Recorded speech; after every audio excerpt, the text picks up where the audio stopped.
Which 3-game stretch will define Kentucky football in 2025? Now, for some of these lists, it's very challenging because you're looking for the signature matchup, the game that signals you as an actual college football playoff threat, one that catapults you to the top of the rankings.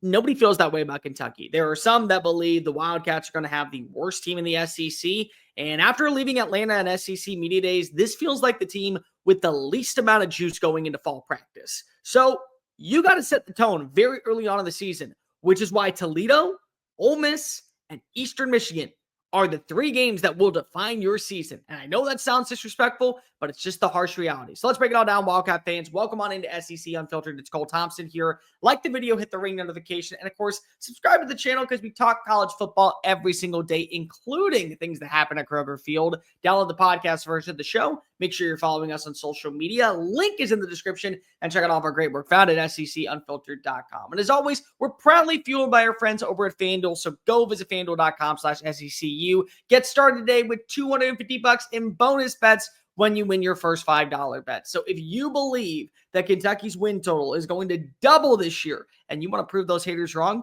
throw down $5, win that bet, cash on in with $250. Just do so at FANDUEL.com/SECU. Now, again, there are going to be games that I think Kentucky can win down the stretch. I think Vanderbilt is a very winnable game.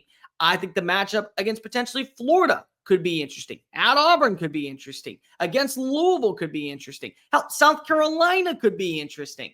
But still, you got to set the tone. I left Atlanta saying everything felt in the right direction for certain programs. I had a good inclination about what this team was because of positive steps. Even Arkansas, that I have a lot of questions about, felt positive that they were trending in some of the right direction. I feel that way about Kentucky. And I want to be wrong about Kentucky because I like Mark Stoops. And I truly do believe that having that spoiler role for a team that nobody talks about is beneficial. But none of that is going to matter if you don't start off the season on a high note. And it begins against Toledo.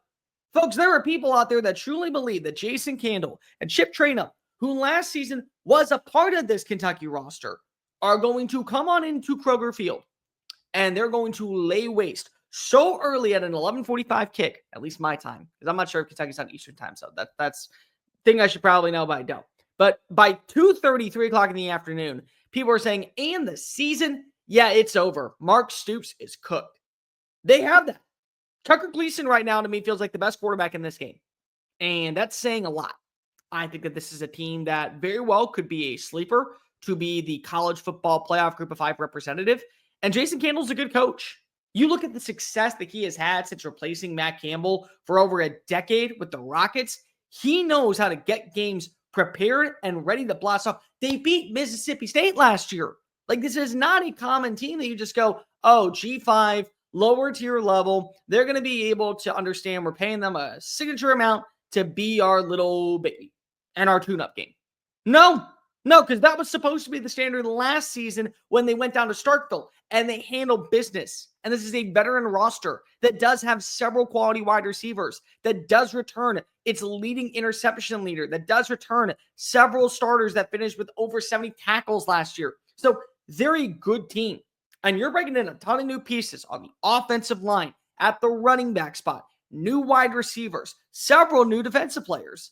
And this is a game that does feel like if you do not wake up for, if you do not come out and go all swinging and feel like, hey, Zach Calzada, he's our guy. Hey, if we don't have him, we're going to turn to Cutter Boley. Hey, wide receiver number 1, Jamari Macklin. We feel good about Kendrick Law as wide receiver number 2. Vertical threat being J.J. Hester. We're in a good spot. The 5 guys in the offensive line, Shiaz Pete, Alex Wolschlanger, Joshua Braun. They're working with Jalen Farmer. They're working with Jaden Burton. They're in a good Jaeger Burton. They're feeling great.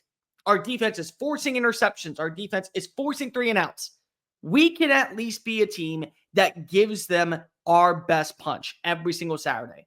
If there's no life, I can promise you, the team that's walking in the next week is salivating because you cut them out of the college football playoff.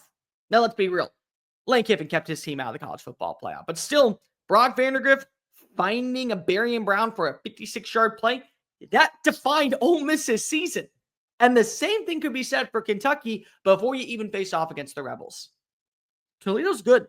Toledo is not this run-of-the-mill team that you can just go ahead and say, you know what? They're G5. No, there are G5 teams out there that can beat low-tier Power 4 programs. And I say Power 4 because I'm talking about every single level. Big 10, they can do it. Big 12, they can absolutely do it. ACC, it wouldn't shock me in the slightest if they were able to be in like the 11th or 12th range. Same thing could be said for this matchup. So set the tone. And then we're going to go to Eastern Michigan real fast. Eastern Michigan, we know that their roster is kind of going through a little bit of a rebuild. They bring in a new quarterback with Noah Kim. I think this is, again, one of the more guaranteed wins on the schedule. And I don't think you have a lot of them. I think Eastern Michigan and Tennessee Tech is it. You have got to show in that matchup before you face off against South Carolina, before you go down to Athens, GA, because none of these are coming with the bye week. You have 5 games before you got to go welcome in Texas. You have an opportunity to at least get 2 wins and maybe build some morale going into this game. Not going to spend a lot of time on Eastern Michigan. You should win that game. This is one where if you do lose, Mark Stoops, I know the buyout is lucrative. I know that Kentucky would like to see that number dwindle just a little bit.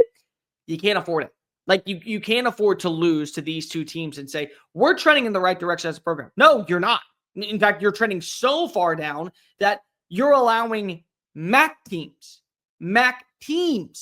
pluralus is what we say over here in Texas. You're allowing them to come into your stadium and act like that they run the show. They're the ones that are popping open the beer cans and they're throwing them down in the front yard. They're the ones that are basically becoming squatters and saying, this is our home. You can go ahead and file a complaint with the city. Get back to us in about 6 or 7 years. Squatters' rights. That's what you're looking at. So these are the 2 games. Noah Kim comes on in. I think that the Eagles are going to be a team that maybe is competitive in the MAC. You don't want them to be competitive in the SEC. But then there's game number 2, which is really game number 3 in this preview that we're talking about. It's the Ole Miss game. Lane Kiffin is pissed. I can promise you right now there are 2 games that are circled on his schedule that he cannot wait to go ahead and see. It's welcoming in one Mr.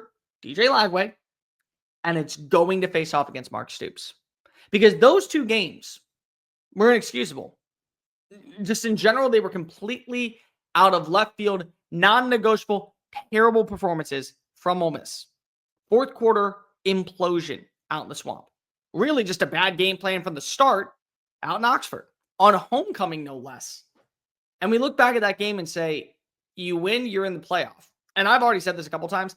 I believe that Ole Miss would have been the most dangerous team of all the SEC rosters in the college football playoff just because of what they had on the defensive line. They were going to be well rested because they wouldn't have been playing in Atlanta one week. They would have had time to prepare and figure out a game plan that would have been executed extremely well, whether it be against SMU, whether it be against Oregon, regardless of what I'm talking about.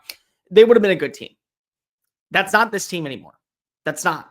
And so Lane's sitting over here and going, the team that I spent money on and I invested a lot of time and effort in got bumped by you. Time to pay the piper. You're down, man. We're down, but we're not out. We are not you, Kentucky. We still have several good defensive pieces. We still have a quarterback that came on in and handled business and looked the part against Georgia. We still have a couple wide receivers that would be easily wide receiver 1 on your roster, and they're fighting for reps. We have a run game that is going to easily boot, scoot, and boogie all over you for 4 quarters if you allow us. And yet still, there's always a game that feels like Kentucky's going to win. And this might be it. You're not walking into Willie B and getting upset.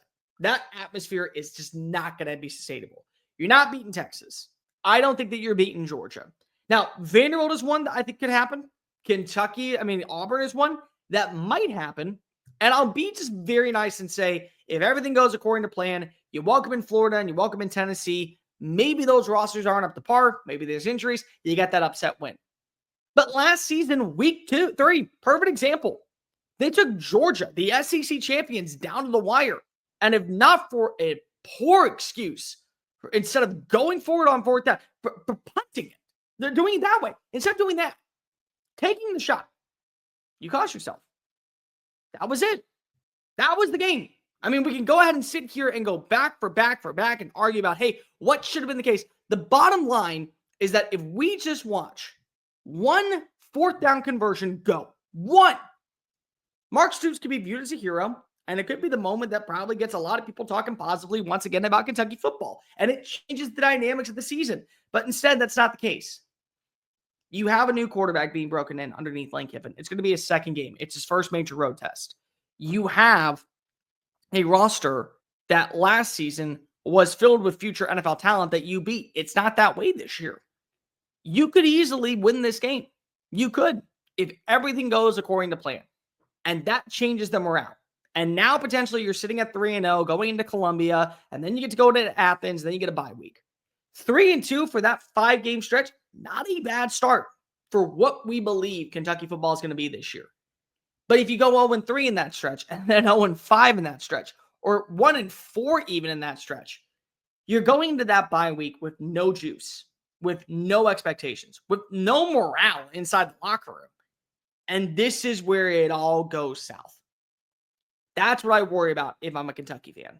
That's why these 3 games. Yes, beating a team in the SEC is important. Yes, winning your rivalry against Louisville, a really good Louisville team that may go on a run to Charlotte this year, is important. Yes, handling business against teams like Tennessee and Florida is important. But it doesn't matter if you can't get off the mat before the games that really are going to be dire and better matchups come to town, or you go into their backyard. That's the point.